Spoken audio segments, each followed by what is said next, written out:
अस्सलाम वालेकुम व्यूअर्स, मैं हूं समीना पाशा। उम्मीद है आप लोग खैरियत से होंगे। व्यूअर्स, कुछ आम खबरें और अपडेट्स लेकर इस व्लॉग में आपके सामने हाजिर हैं। जनाब, आपको बताएंगे पेशावर हाई कोर्ट से अहम खबर है, जहां पर मखसूस नशिस्तों के हवाले से समाअत होना थी। क्या बना उस समाअत का, उसकी डिटेल आपके साथ शेयर करेंगे। इसके साथ साथ कल रात गए जो एक खबर सामने आई, उसके ऊपर बड़ी तशवीश है सब में। और ये खबर थी कि दहशतगर्द पकड़े गए हैं कुछ अडयाला जेल के करीब से, और उनके पास नक्शे और हैवी असलहा भी मौजूद था। इनका मकसद यहाँ पर क्या था आने का, और इसके ऊपर बहुत सारे लोग ज़ाहिर कंसर्न शो कर रहे हैं कि ये वाक़या क्यों कर पेश आया, जबकि अडयाला जेल में इमरान खान साहब भी मुक़य्यद हैं। सबको मालूम है पाकिस्तान तहरीक इंसाफ की और भी यहाँ पर आला क़यादत मौजूद है। तो इसके ऊपर ज़ाहिर है सबकी तशवीश बड़ी बजा। इसके हवाले से हर कोई अपनी राय का इजहार कर रहा है। मुख्तलिफ थेरीज आपके सामने रखेंगे और डॉट्स कनेक्ट करने की कोशिश भी करेंगे। इसके साथ साथ जनाब आपको बताएंगे कि स्टैब्लिशमेंट के खिलाफ ऐसे लग रहा है कि मुख्तलिफ जमातें एक नैरेटिव इकट्ठा बनाते हुए नज़र आ रही हैं, और इसका हवाला मैं आपको दूंगी कि किस तरह से मुख्तलिफ जमातों की जो स्पीचेस हैं उसमें इसका इजहार नज़र आ रहा है। जबकि इंटरेस्टिंगली पाकिस्तान तहरीक इंसाफ, जिसको बज़ाहिर ये नज़र आता है कि जो इस वक्त एंटी इस्टेब्लिशमेंट पॉलिटिक्स करी है, उनकी तरफ से ये कहा जा रहा है कि हम इस्टेब्लिशमेंट के खिलाफ नहीं हैं।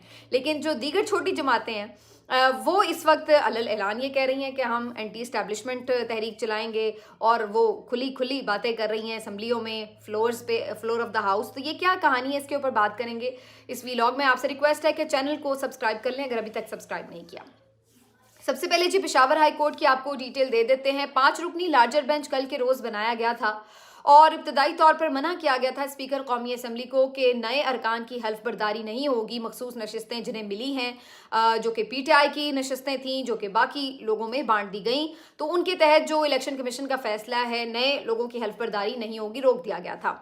उसके बाद आज के रोज़ ये समाअत होना थी, लेकिन अटॉर्नी जनरल यहाँ पर जो थे, डिप्टी अटॉर्नी जनरल, वो मौजूद नहीं थे, जिसकी वजह से समाअत फिर आगे नहीं बढ़ सकी। अलबत्ता एक रिलीफ ज़रूर मिला मज़ीद PTI को कि स्पीकर को ये हिदायत की गई है पेशावर हाई कोर्ट की तरफ से कि मज़ीद 13 मार्च तक अब वो हलफ नहीं ले सकेंगे इन अरकान से। अब इससे क्या हुआ है? इससे हुआ ये है कि 9 मार्च को होना है सदर का इंतखाब, ठीक है, और 9 मार्च को सदर के इंतखाब तक इसका मतलब है कि ये लोग तो फिर हलफ नहीं उठा सकेंगे। तो इस तरह से वो इजाफी नशिस्तें जो तमाम सूबों में और इधर मिलनी थी, कौमी असम्बली में भी मुख्तलिफ जमातों को, वो नहीं मिल सकेंगी, क्योंकि जब वो हलफ ही नहीं उठाएंगे तो फिर वो वोट भी कास्ट नहीं कर सकेंगे। तो ये एक बड़ा फैसला है कि 13 मार्च तक अगर स्टे भी मिला है तो मतलब ये कि जो सदर की वोटिंग है उसमें फिर ये अरकान जो हैं वो पार्टिसिपेट नहीं कर सकेंगे अभी तक की सिचुएशन के मुताबिक। तो ये फिर जो एक इंटरेस्टिंग गेम है ये हमें नज़र आ रही है। एक चीज़ तो ये है। दूसरा, अभी उन्होंने नोटिस वगैरह जारी कर दिए हैं। लेट्स सी कि बाकी जमातों और इलेक्शन कमीशन का इसके ऊपर क्या मौक़िफ़ आता है।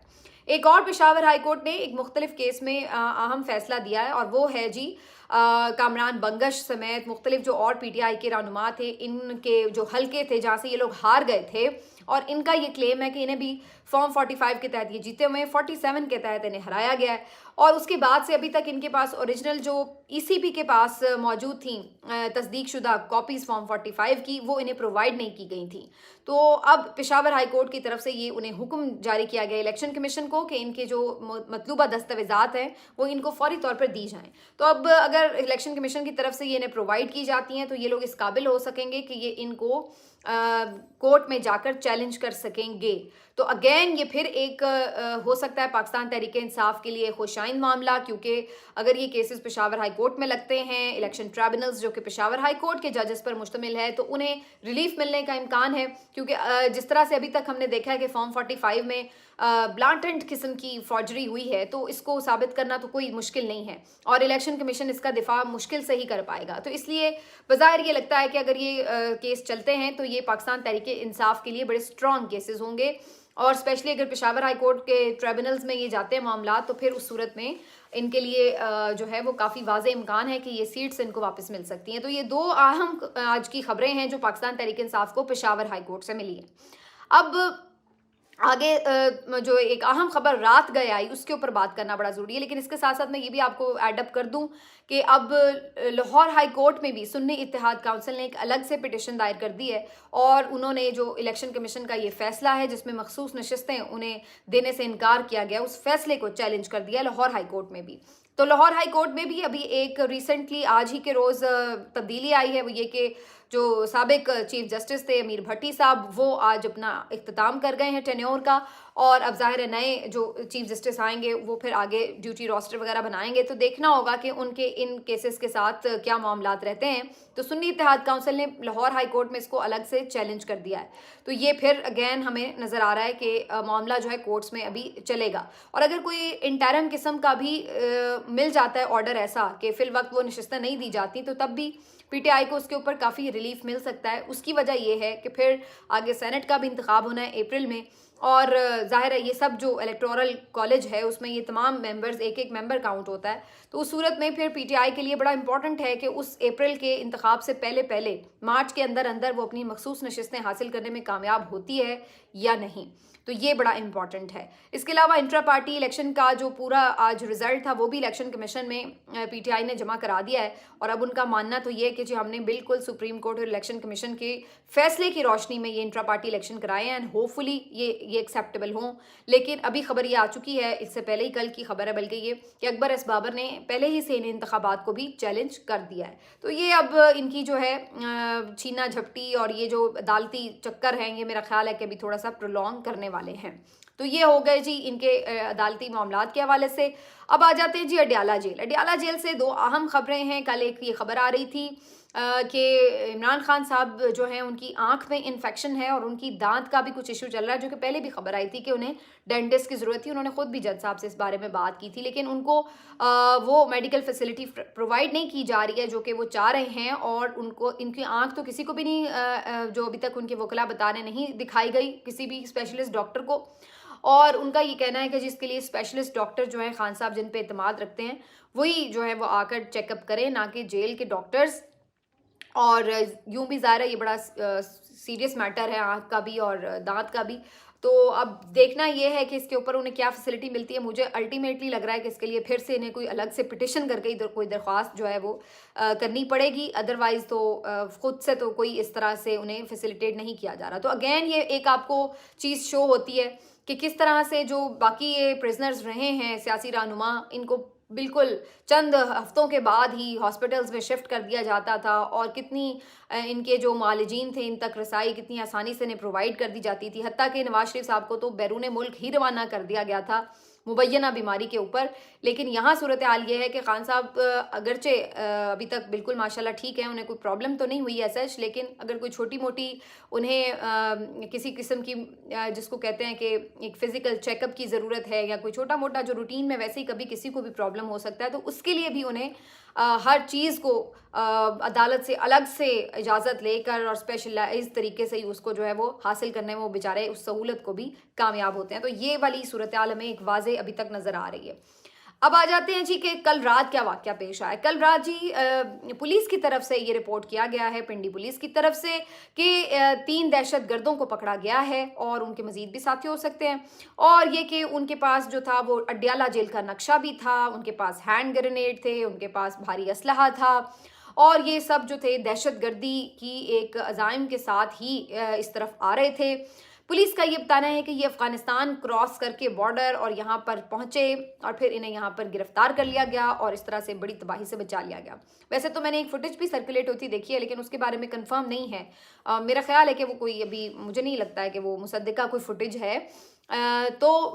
ऐसी है कि भाई जैसे दहशतगर्द पकड़े गए, लेकिन वो अभी मैं नहीं कंफर्म कर सकती। लेकिन ये खबर चूँकि खुद दी गई है तो यानी ऑफिशियल्स की तरफ से, तो इसलिए इसके ऊपर तो बहरहाल कोई डाउट नहीं है। तो अब इस सारी खबर के बाद जाहिर है कि एक तशवीश की लहर दौड़ गई कि भाई पहले तो इस पे ये सवाल उठता है कि दहशतगर्द कैसे अफगानिस्तान से क्रॉस करके बॉर्डर पाकिस्तान में आगे पूरा एरिया क्रॉस करके पिंडी के एन वस्त में जाकर सीधा अडयाला जेल के करीब कैसे पहुंच गए, कहीं पर कोई किसी जगह दूर ही उन्हें क्यों नहीं रोक लिया गया। तो ये एक बहुत बड़ा सिक्योरिटी के ऊपर सवालिया निशान बन जाता है, पहली चीज़। दूसरी चीज़ ये कि ये नक्शे उन्होंने कैसे हासिल किए, अंदर अडयाला जेल का कहाँ कौन सा ब्लॉक है, क्या है, ये सब पता होना उन्हें कैसे पता था। ये तो यही हो सकता है कि जो कोई अंदर से पहले या तो विजिट करके गया हुआ है, या फिर ये कोई अंदर से उन्हें मालूमात दे रहा है। तो ये बड़ा तशवीशनाक मामला था कि ये कैसे हो गया। तीसरी जो इसमें इम्पॉर्टेंट बात है वो ज़ाहिर है इस हवाले से है कि आखिर वो यहाँ पर क्यों आए थे। इसके दो ही मकासद हो सकते हैं दहशतगर्दों के इस अडयाला जेल तक आने के, या तो वो किसी को छुड़वाने के लिए आए थे अपने किसी साथी को, और या फिर वो किसी को मारने के लिए, अटैक करने के लिए बाकायदा आए थे। तो ज़ाहिर है आप कोई तफरीह या सैर करने तो नहीं आए होंगे। इन दो मकासद के अलावा तो कोई तीसरा मकसद समझ नहीं आता। लेकिन यहाँ पर अब यही सवाल पैदा होता है कि फिर ये इस तरह से यहाँ तक अगर ये हुआ है तो अभी तक इस चीज़ पे क्यों नहीं किसी को बताया गया कि इनका मकसद यहाँ पर आने का क्या था। अब ये तीन सवाल अपनी जगह जहाँ मौजूद हैं, तो वहाँ पर एक अहम जो इसका कंसर्न है वो ज़ाहिर है वो ये है कि इमरान खान साहब यहाँ पर मौजूद हैं, फिर परवेज़ इलाही साहब, शाह महमूद कुरैशी साहब, फवाद चौधरी साहब और दीगर बहुत से अहम कायदीन भी यहाँ मौजूद हैं, और ज़ाहिर आम प्रिजनर्स भी यहाँ पर मौजूद हैं। तो ये अब सब के लिए कंसर्न की बात थी, और रात को फिर इसके ऊपर ज़ाहिर है पीटीआई की तरफ से बहुत तशवीश का इजहार किया गया, प्रोटेस्ट भी किया गया, मुख्तलिफ रहनुमाओं ने इसके ऊपर आवाज़ उठाई और कहा कि जी क्या वजह है कि अडयाला में इस तरह की सिक्योरिटी लैब्स हमें क्यों नज़र आ रहा है, यहाँ तक करीब भी पहुँचे दहशतगर्द तो कैसे पहुँच गए, और ये क्या इमरान खान साहब की जान को ख़तरा है यहाँ पर, इसका मतलब तो ये बताया जा रहा है। अब इसमें दो थेरीज जो हैं वो गर्दिश कर रही हैं। एक तो ये कि जेन्युइनली ऐसा कोई वाक़या तो नहीं होने खुदा न खास्ता होने जा रहा कि कोई वाकई दहशतगर्द अटैक करने जा रहे हों, और इस तरह की जो सिचुएशन है ये तो बड़ी खौफनाक है। इसलिए सबको इस बात की फ़िक्र हुई कि कहीं इस चक्कर में खान साहब को जान से गुजारने की कोशिश ना की जाए। दूसरा जो एक और थेरी थी वो ये थी कि कहीं ऐसा तो नहीं कि ये पूरा एक जानबूझकर ड्रामा क्रिएट किया गया और जानबूझकर ये एक बनाई गई है ख़बर। उसकी वजह ये है कि इससे कोई मतलब मकसूद है कि कोई खौफज़दा करना मकसद है कि जी खौफज़दा करके भी किसी कोई बात मनवाने की कोशिश की जा सकती है। तो क्या इसके पीछे रीज़न हो सकता है? तो ये भी अपनी जगह बहुत सारे लोग सोशल मीडिया के ऊपर तबसरे तज्जिए कर रहे थे। इसके अलावा एक इसकी तीसरी भी आप डायनामिक देख सकते हैं, वो ये कि इसमें आपको याद होगा कुछ अरसा पहले भी ये खबर चली थी कि इमरान खान साहब को अडयाला जेल से मुंतकिल करने की कोशिश की जा रही है, और उनसे ये कहा भी गया है कि आपको बनी गाला शिफ्ट कर देते हैं, जहां पर आपको सब जेल करार दे दिया जाए और आप वहां पर रहें, और उसके बाद फिर कुछ अरसे बाद अगर आपको ज़मानतें मिल जाती हैं तो फिर आप उसी जगह पर फ्री भी होंगे, तो आपको यहाँ से मुंतकिल कर दिया जाए। लेकिन खान साहब ने इस बात के ऊपर कोई रजामंदी जाहिर नहीं की। मुबैना तौर पर उन्होंने कहा कि वो अडयाला जेल में ही रहेंगे और कहीं नहीं जाएंगे। अब इस बात के ऊपर बल्कि वो लोग तो इस बात पे भी रेजिस्ट कर रहे हैं कि बुशरा बीबी साहिबा को बनी गाला में क्यों रखा हुआ है, वो तो चाहते हैं कि उन्हें भी अडयाला जेल ही शिफ्ट किया जाए, और उस पर बाकायदा उन्होंने पिटिशन की हुई है। लेकिन बहरहाल अब इस सारी सूरत हाल में तीनों थेरीज जो हैं वो गर्दिश कर रही हैं, लेकिन तीनों की सूरत में बहरहाल एक बात तो तय है कि इस सारे मामले को जोड़ा खान साहब की मौजूदगी से ही जा रहा है। और मुराद सईद साहब ने भी आज जो ट्वीट किया है वो भी बड़ा उनका ज़ोरदार ट्वीट था। उन्होंने भी ये बात कही कि भाई दहशतगर्द सचमुच में वहाँ पहुँच गए हैं तो तब भी, अगर कोई ड्रामा है तो तब भी, अगर इमरान खान साहब को कुछ भी होता है तो उस सूरत में सारी जिम्मेदारी इस वक्त स्टेट के ऊपर आएगी, क्योंकि इमरान खान साहब इस वक्त स्टेट की कस्टडी में है, रियासत की जिम्मेदारी है वो इस वक्त, और उनकी हिफाजत को यकीनी बनाना ये रियासत की जिम्मेदारी है। तो ये चीज़ देखना पड़ेगी, क्योंकि इससे पहले इमरान खान साहब के ऊपर अटैक हो चुका है, एक बंदा पकड़ा भी था, वो आज तक कहाँ है, उससे क्यों इन्वेस्टिगेशन मुकम्मल नहीं हुई, उसकी कोई खैर खबर आज तक नहीं है, और कोई इस पे सवाल भी नहीं उठाता है। तो मेरा तो बिल्कुल ख्याल है कि उससे भी पूछताछ होनी चाहिए कि भाई वो किधर से आया था, उसके पीछे कौन था, और फिर ताने बाने मिलाए जा सकते हैं कि ये जो दहशतगर्द पकड़े गए हैं उनसे भी जाहिर है इन्वेस्टिगेशन में पूछा जा सकता है कि ये किधर से आए हैं और इनका मकसद क्या था, और फिर ही इस बात का यकीनी तौर पर कोई हतमी फैसला किया जा सकता है कि इनका क्या ये सारा जो मामला है ये खान साहब से जुड़ा हुआ है, या जो रूटीन की कोई हम देख लेते हैं कि दहशतगर्द कभी ना कभी कोई कार्रवाई करने में कामयाब होते हैं, तो ये इस किस्म की कोई कार्रवाई है। लेकिन जाहिर है सबका कंसर्न इस वक्त प्राइम जो है वो खान साहब के हवाले से, जब अडयाला जेल में की बात होती है तो अब इस बात को भी वैसे खारिज इम्कान करार नहीं दिया जा सकता कि खान साहब को सिक्योरिटी के हवाले से कहीं और भी शिफ्ट किया जा सकता है। ये भी कहा जा सकता है कि जी अडयाला में देख लें, पहले भी इस किस्म का वाक़या हुआ और जी यहाँ पर सिक्योर नहीं है खान साहब, लिहाजा हम उन्हें फ़लाँ जगह पे शिफ्ट कर रहे हैं। वो फ़लाँ जगह क्या ज़मान पार्क हो सकती है, बनी गाला हो सकती है, या फिर कोई और किसी दूर दराज सूबे की मच जेल हो सकती है, ये भी हो सकता है, क्योंकि एक दफ़ा ये भी कहा गया था कि बलूचिस्तान की जेल की सफाई हो रही है, खान साहब को वहाँ पे रखा जाएगा। अब ये भी हम देख रहे हैं कि केपी जो वज़ीर आला है वो भी आए हैं। अब आगे भी ज़ाहिर है मुख्तलिफ जो पार्टी अमूर हैं, हुकूमती उमूर हैं, उनसे मुतल्लिक़ खान साहब ने हिदायत देनी है अपने पार्टी मेंबर्स को। तो सबको ये एक तशवीश तो रहेगी कि क्या अब अडयाला जेल से आपके मुख्तलिफ मामलात इंतज़ामी और हुकूमती मामलात चल रहे होंगे। तो ये भी अजीब-ओ-गरीब मामला होगा, इसलिए ये भी देखना पड़ेगा कि इसलिए तो नहीं कहीं उन्हें और जो है मुंतकिल करने की कोशिश की जा रही। लेकिन ये जो भी मामला है, ये एक आध दिन में मज़ीद खुल जाएगा और पता चल जाएगा। अगर खान साहब को वाक़ई कहीं शिफ्ट किया जाता है सिक्योरिटी बेसिस के ऊपर, तो फिर ये जो है देखना होगा कि वाक़ई इस वजह से ही तो नहीं ये सारे मामलात जो थे आपस में कनेक्टेड थे। अब आ जाते हैं जी, जो मैं बात कर रही थी, सेनेटर मुश्ताक गनी साहब ने आज एक बड़ी ज़बरदस्त तकरीर की है सेनेट के फ्लोर के ऊपर, और ये उन साहब में से हैं जिनकी मैं वाक़ई दिल से रिस्पेक्ट करती हूँ। सेनेटर मुश्ताक गनी साहब का ताल्लुक जमात इस्लामी से है और ये बंदा हमेशा हक और सच की खरी बात करता नजर आया है, इरिस्पेक्टिव ऑफ द फैक्ट कि जमात इस्लामी की पॉलिसी क्या है या क्या रही है या वो सही है या नहीं है। लेकिन जो इस बंदे ने हमेशा स्टांस लिया है सेनेट के फ्लोर के ऊपर, वो हमेशा उन्होंने उसूल की बुनियाद के ऊपर लिया है। और बहुत सारे ऐसे सेंसिटिव मामला जिस पर बाकी लोग बात करने से गुरेज करते हैं, सेनेटर मुश्ताक गनी साहब काफ़ी खुलकर उनके ऊपर बात करते हैं और खुल के तनकीद भी करते हैं। अभी ये जब निशान छीना गया, उन्होंने बड़ी खुल के इसके ऊपर तनकीद की। मिसिंग पर्सनस के मामले के ऊपर खुल के बात करते रहे हैं। आज भी उन्होंने जो असम्बली के फ्लोर पर अपनी अलविदाई तकरीर की है, तो बहुत उनकी ज़बरदस्त ये तकरीर थी। मुख्तलिफ इशूज़ को उन्होंने हाईलाइट भी किया और इसके साथ साथ फिर उन्होंने ये बात फिर की कि कल जो एक कोर कमांडर्स का एलामिये का जिक्र मैंने पहले अपने वीलॉग में किया था, उन्होंने भी इसके ऊपर बात की और उन्होंने कहा कि आप ये प्रेस रिलीज से ना हमें बताएं कि हमारा सियासत से कोई ताल्लुक नहीं है, बल्कि आपके इक़दामात, आपके अमाल ऐसे होने चाहिए कि हमें नज़र आए कि वाकई आपका सियासत से, इलेक्शन से, इन चीज़ों के मामलात से आपका कोई ताल्लुक नहीं है। सिविलियन सुपरमेसी की उन्होंने आज बात करते हुए यही बात की है कि बेसिकली जो आईन पाकिस्तान है जो उनके हाथ में था, उन्होंने कहा कि ये तो कहता है कि सिविलियन सुपरमेसी होनी चाहिए, लेकिन हमारे मुल्क में हमारे वज़ीर ख़ारजा जो साबिक थे और जो मुख्तलिफ और सियासी रहनुमा थे, वज़रा थे, वो इस बात का इतराफ़ करते हैं कि किस तरह से कानून साजियाँ ISI के कहने पर हुई या जनरल बाजवा के कहने पर हुई। तो ये क्या है सब, इनका ताल्लुक क्या है इन चीज़ों से? तो जब आप ये कहते हैं कि हम बिल्कुल ला ताल्लुक हो गए हैं, हमारा कोई ताल्लुक नहीं है, तो वो फिर नज़र भी आना चाहिए उस तरीके से कि वाकई ये चीज़ जो है आपको फिर अगर नज़र आ रहा होगा तो ये करने की भी, प्रेस रिलीज देने की भी ज़रूरत नहीं आएगी। ये मुश्ताक गनी साहब की बड़ी इंपॉर्टेंट तकरीर थी।